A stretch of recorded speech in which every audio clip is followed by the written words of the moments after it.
been on the business end of a gun? I think you know the end I mean. Not the trigger.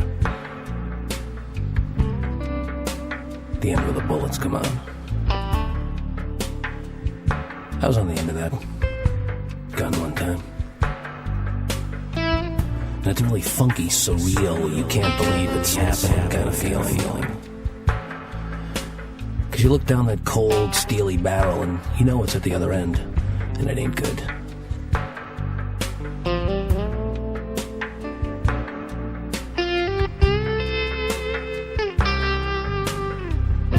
One night after hours, I was at a club that I used to hang around with, and I knew all the staff that worked there. So we were going to go out and get a few drinks. So they were closing up, cleaning up, taking the trash out. That's exactly how they came in.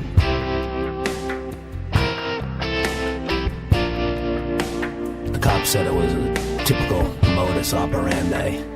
They follow the guy right back in the door.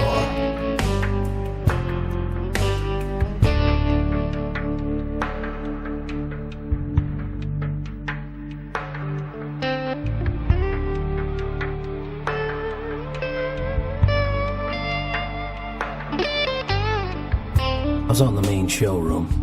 I had a drink and a cigarette, and I was talking to one of the waitresses. The bartender was dragging the trash in and out. And off of the main room, there was a curtain that led to a hallway that led to the back door and the kitchen and the offices. So I had my back to that curtain. I was talking to the waitress, and the bartender came in to get another load of trash, and he stopped to join the conversation for a few seconds.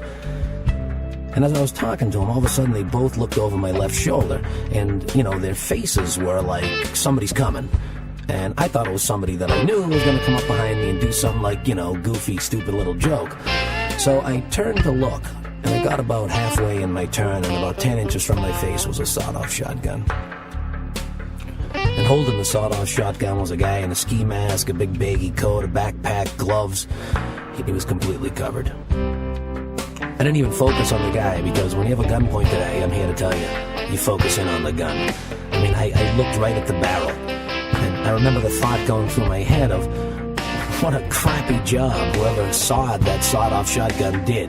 I mean, it was really uneven and all jagged, you know, like he was drunk when he cut the thing.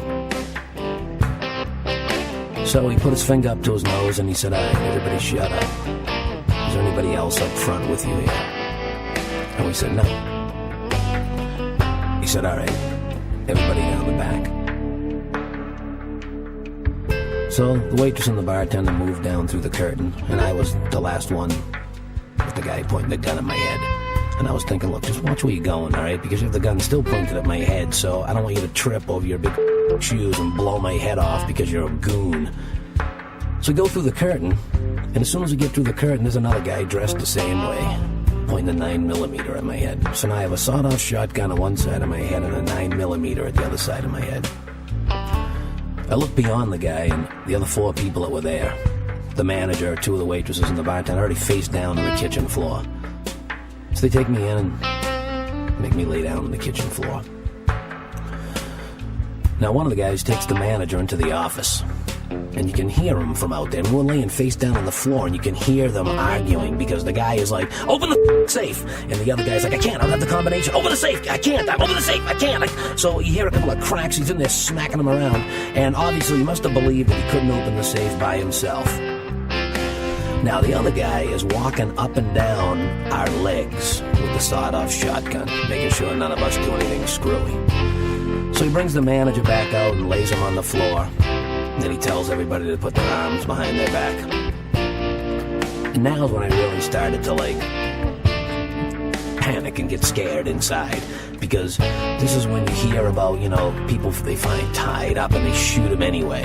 So you start to think, like, all right, what am I going to do? What am I going to do? Should I make a run for it? All right, we're in the kitchen of this place. Hey, there's some knives on the wall. Maybe I should try for one of those knives. The other thought that I had is the whole world is going on outside. People are coming and going. They're going home drunk. They're going to get some greasy food. And we're in here, and our lives are on the balance. So I started thinking, all right, God, if I hear a shot, and it's not my head that gets shot first, I'm just getting up. I'm gonna make a break for it. I'd rather do that than just lay here and get shot in the back of the head. Now, God, if it's my head that gets shot first, can you please make it not hurt? Because that's what everybody always says, oh, we never knew what hit him. Well, how does anybody know? I mean, maybe it's the most excruciating 5 seconds of pain known to any human being anywhere. So they tied everybody up and they used those plastic draw strips that the cops use. I mean, you can't break one of those things. And they put 2 on everybody, except for me. They didn't put any on me. Why? I have no idea. Then they headed for the door and they said, look, if anybody comes out of this door in the next 50 seconds, they're gonna buy a couple. I guess that was their little gangster terminology for, you're gonna get shot. So they closed the door, and the bartender was closest to the door, and you could see under the crack, their feet moving around out there, where they were probably obviously taking off the ski masks and the coats and the gloves and the guns, putting them in the backpack so they could walk out and look like nothing was up. So a minute went by, and the bartender said, hey, I think they're gone. So we all kind of whispered, well, what do you want to do? Well, let's get up.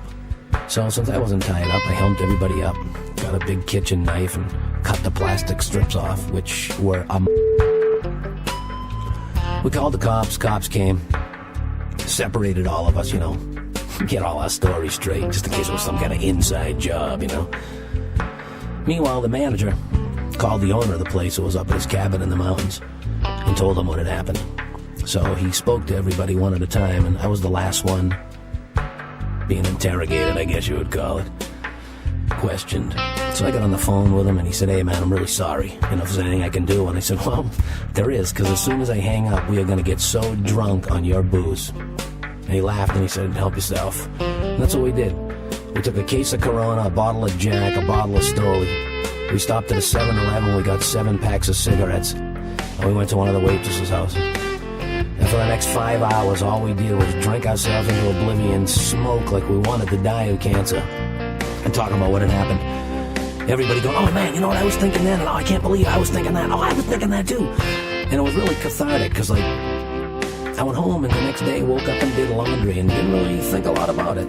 So I think going and getting drunk and talking about it just kind of brought it to the surface and got it out of my system.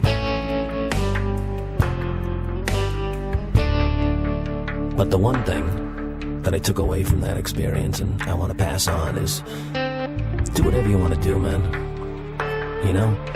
Because when I was laying there on that floor with the other 4 people, in that moment, if you were a vegetarian or if you worked out 10 hours a day every day, or you went to church or you didn't go to church, or you ate red meat or you didn't eat red meat, or you killed animals or you clubbed baby seals, it didn't matter. We would have all been dead. So, do whatever you want to do. If you don't want to go to the gym today, don't go. You want to eat a Big Mac, go eat one. Have 2 of the things, because you just never know. You just never know.